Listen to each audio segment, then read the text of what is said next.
Students, I am going to teach English. आज का जो हमारा टॉपिक है एक्सरसाइज लेसन 3 में, इसमें वोकैबुलरी से संबंधित कुछ आज आपको हम बताने जा रहे हैं। इसमें यूज करना है, प्रयोग करना है। Some words are given to you and you have to make sentence in your own sentence. तो आपको यहाँ पे कुछ वर्ड हैं, जैसे यहाँ पे दे दिया गया है conquer, distress, absent, various, destruction, rescue. ये सभी आपके वर्ड हैं और इन वर्डों को आपको अपने शब्दों में एक ऐसा वाक्य बनाना है जिसमें इस वाक्य का अर्थ पूर्ण से आ जाए। तो हम चलते हैं यहाँ पे, देखते हैं जो पहला हमारा क्वेश्चन है। अब इसमें इसका यूज करना है कॉन्क्वेयर, जीतना। हमने यहाँ पे दे दिया इसका अर्थ भी आपको, और आप अच्छी तरीके से इसको समझ लीजिएगा। इसका हम एक ऐसा सेंटेंस बनाने जा रहे हैं जिसमें इस वर्ड का प्रयोग आसानी से हो जाए और उसका एक सही अर्थ भी निकल जाए। तो अब हम आते हैं यहाँ पे, जैसे हमने सेंटेंस को लिया, द्रोण कन्क्वेयर्ड हिज जस्ट एंगर, यानी गुरु जो द्रोणाचार्य थे वे उन्होंने अपने उचित क्रोध पर क्या कर लिया, कन्क्वेयर्ड कर लिया, यानी उचित क्रोध को जीत लिया, अपने वश में कर लिया, उस पर अपना अधिकार कर लिया। तो इस प्रकार से हम वाक्य को पूर्ण कर लेंगे। और इसमें देखिए कॉन्क्वेयर शब्द आ गया है, इससे ये जो वर्ड है इस वर्ड का इस सेंटेंस में प्रयोग होना चाहिए, जिससे इस शब्द को लेकर एक वाक्य बना सकें और उसका सही पूर्ण अर्थ दे सकें। अब हम आते हैं यहाँ, देखते हैं जैसे डिस्ट्रेस है।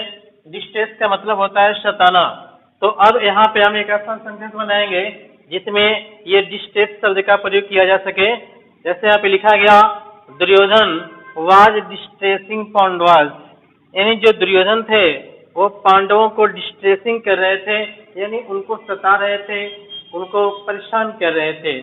तो आप सेंटेंस ऐसे बना लेंगे और इसमें इस वर्ड का प्रयोग होना चाहिए जो यहाँ पे दिया गया है। तो ऐसे ही जैसे आप आगे बढ़ेंगे, एब्सेंस, एब्सेंस का मतलब अनुपस्थित। तो अनुपस्थित यहाँ लिखने के बाद लिखेंगे अर्जुन इज एब्सेंट, अर्जुन यहाँ एब्सेंट है, अनुपस्थित है। अब वॉरियर, वॉरियर योद्धा, Abhimanyu was a great warrior. तो यहाँ पे इस सेंटेंस को बना लेंगे कि अभिमन्यु एक महान योद्धा था। ऐसे ही आगे आप बढ़ते चलेंगे। अब अगला आपका वर्ड होगा डिस्ट्रक्शन। डिस्ट्रक्शन मीन्स होता है विनाश। तो यहाँ पे विनाश के लिए एक ऐसा सेंटेंस बनाएंगे जिसमें विनाश शब्द का प्रयोग किया जा सके, यानी seeing destruction wrought by Abhimanyu, Abhimanyu के द्वारा विनाश लाता हुआ देखकर दुर्योधन रस्ट फॉरवर्ड, दुर्योधन आगे की तरफ तेजी से बढ़ा। अब ये हमारा है लास्ट वर्ड रेस्क्यू, यानी रेस्क्यू में बचाना होता है, रेस्क्यू बचाना, सेव करना।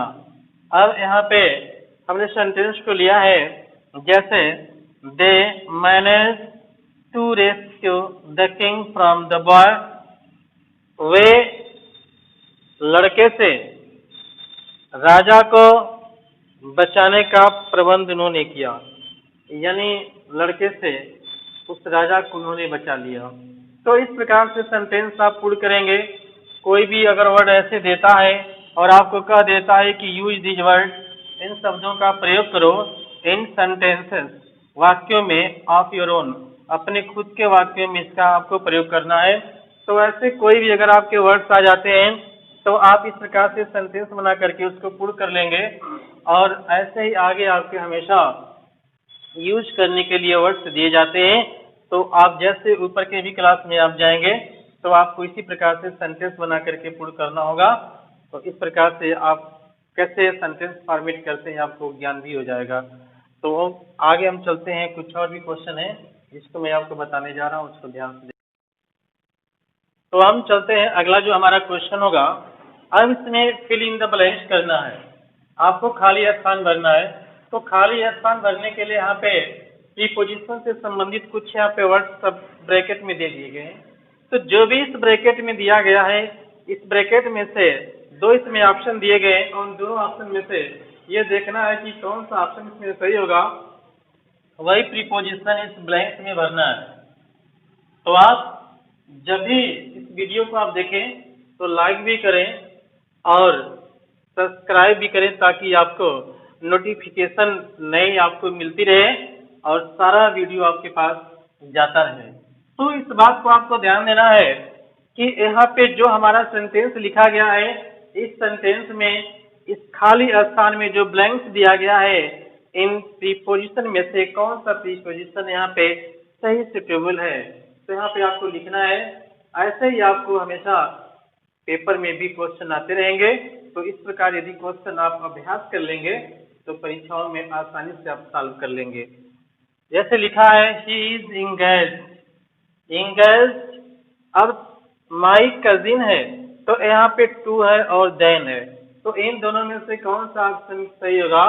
तो इंगेज के साथ यदि किसी व्यक्ति के साथ कोई इंगेज होता है तो उसके लिए प्रीपोजिशन टू का प्रयोग करेंगे। तो यहाँ पे जो आपका प्रीपोजिशन हो जाएगा ये टू हो जाएगा। इसको आप नोट कर लेंगे यहाँ पे, ठीक है।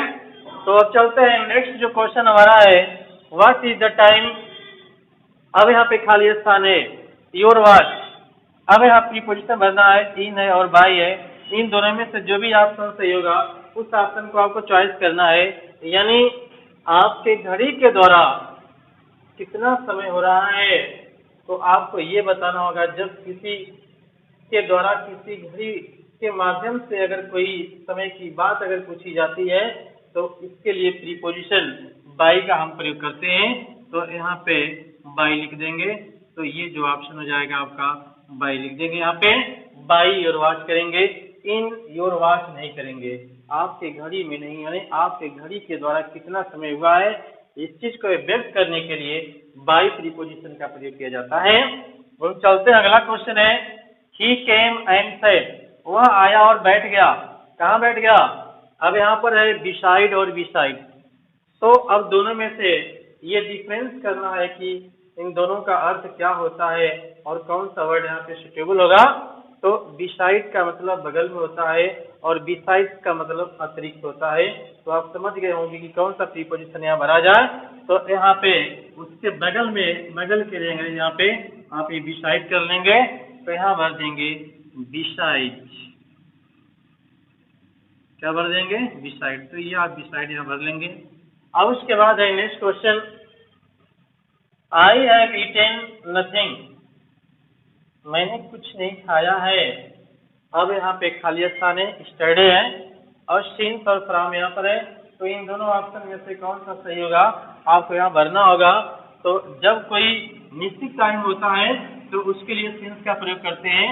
तो यहाँ पे हम सिंस का प्रयोग कर लेंगे, सिंस स्टडी करेंगे, फ्रॉम का प्रयोग नहीं लिखेंगे। क्योंकि फ्रॉम का मतलब जब कोई कहीं से अलगाव करता है, अलग होता है, तब फ्रॉम प्रीपोजिशन का प्रयोग करते हैं। लेकिन जब कोई निश्चित टाइम का बोध कराता है तो उसके लिए प्रीपोजिशन सिंस का प्रयोग करते हैं। तो यहाँ पे आप सिंस लिख देंगे।